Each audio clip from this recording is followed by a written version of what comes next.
Hi guys, this is Frenchie and today I'm going to show you my studio because from the last video I've done, there is a bit of update on my desk and some of you guys just pointed at me that actually I have some new stuff that I haven't presented to you guys. So let's do it right now.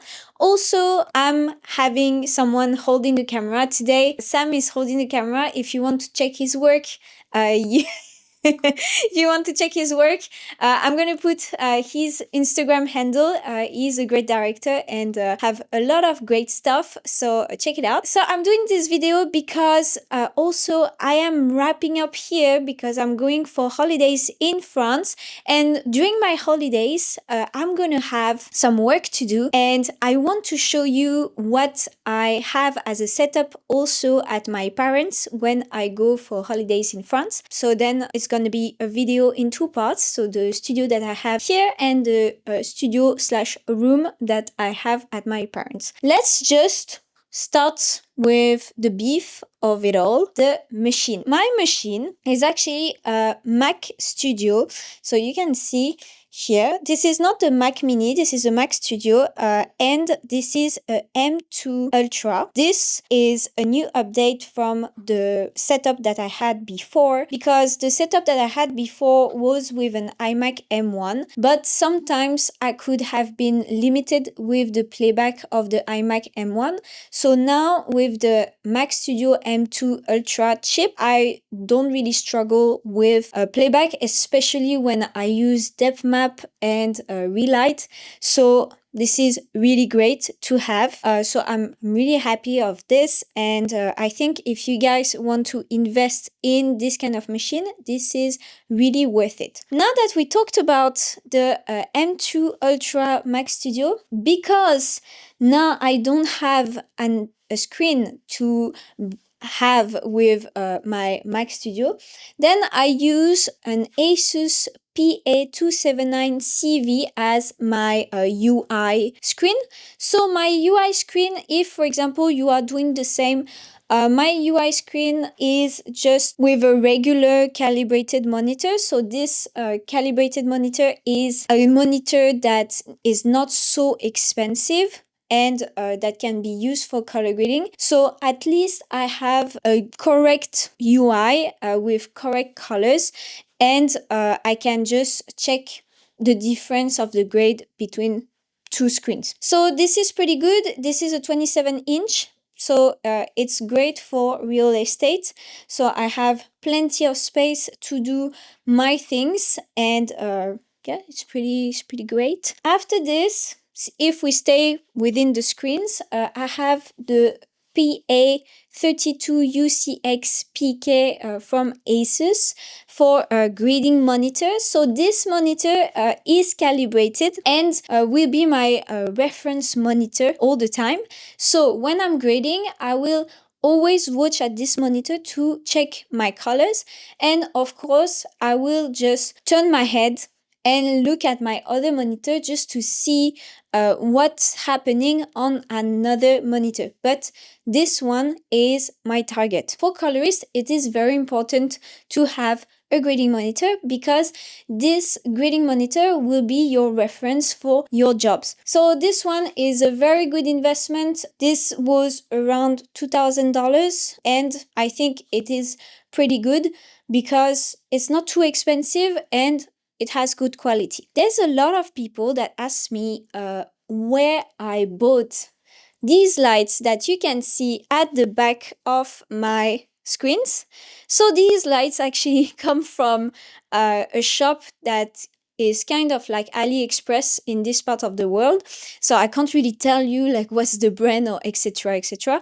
But if for example you want to invest on lights for your screens that actually would help you to have more comfort for your eyes when you are grading, so you can buy lights that are actually quite dimmed and that are around neutral white. So if you see, when I am grading, then I will have a reflection behind my screen, which decrease the contrast between my screen and then the wall behind me. And so then my eyes will be less tired when I'm grading. For the rest, So now we're gonna talk about the new micro color panel. The new micro color panel is really good. Now I use it all the time. Before, if you can see, I am having my micro panel that is taking dust now. So that's actually when I did the review for the micro color panel, I was really honest with you guys. I think that is a great panel. So this panel normally comes, I mean, for me, in my setup, was normally coming with my Stream Deck when I had my micro panel, but right now my Stream Deck is not really that useful because now I have so many functions on my micro color panel. So I need actually to sit and reprogram my Stream Deck. For example, if you still have the old micro panel, I advise you to buy the Stream Decks just like to have more functionalities that could then be coupled with your old micro panel. In terms of HDDs are pretty important. These ones are work HDDs. So these HDDs are HDDs that production houses like would send me. So technically I don't own them, but I have backup HDDs that you can find here. And these backup HDDs are all either 10 terabytes or 12 terabytes, are pretty good. They are quite fast. I can grade with these ones, are really useful. So each time I receive a job, I will back it up in these HDDs. So that's why it's very important for Colorist to have it, just in case your work HDD doesn't work or just crash in the middle of your project. So at least you have everything backed up. So there is also like something that is pretty important that is called the Ultra Studio Monitor 3G. So this is an I/O device. So the I/O device will help you to have your feed from your UI screen to your calibrated monitor. And so this I/O is pretty useful because it will help you to have a faster playback, as instead of requiring the graphic card of your computer, it will require the GPU. And because of this, you are having a more accurate feed for your color. This I/O device, a lot of people ask me this question of, oh, this I/O device is only 1080p and you are having a calibrated monitor of 4K. So why do you use this and not a 4K I/O device?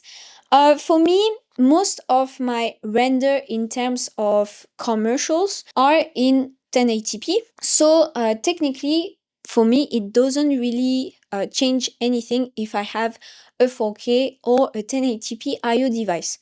For YouTube videos, for recording YouTube videos, I'm having this very nice mic that you can see.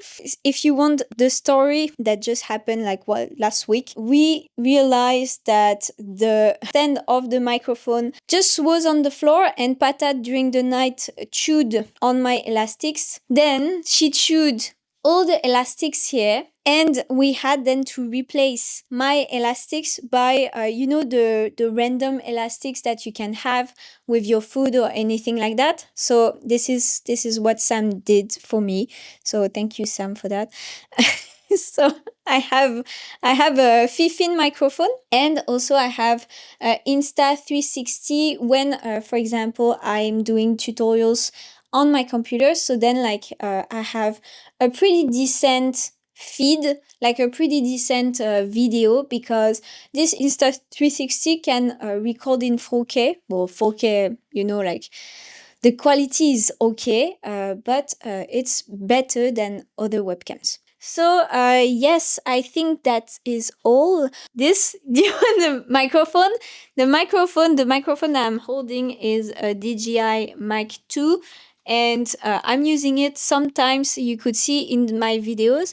I'm not using it as much anymore. I prefer to use it only when we are moving. Okay, I talk about the camera. So I have the director just right here, and he's telling me, talk about the camera, right? So the camera that I have right now, so it's the FX3 from Sony, and I already had FX3 footages from commercials that I was color grading. So since we have this one, my videos look amazing. And we have with it the G Master Prime lens. Yeah, Master Prime, huh? This is the 2470 G Master Mark II zoom. Wow. Fantastic lens. See? So he's better in terms of technical stuff for camera than me, you know. I think that's all for the studio. Of course, like you can see, I always have things lying around, but it is pretty good. I think that is good for you guys to see me in my natural environment when I'm not like tidying anything for a video or anything like that. So I'm gonna go to France for holidays tomorrow, and after for the part 2, I'm gonna ask my dad actually to hold the camera for me and to show you what I have in France to help me to actually work on projects, but also to adjust things when I'm there at my parents. So yeah, that's all for me, guys. I hope you enjoyed the video, and I hope you liked the studio, the mini studio tour, and I see you next week. See you.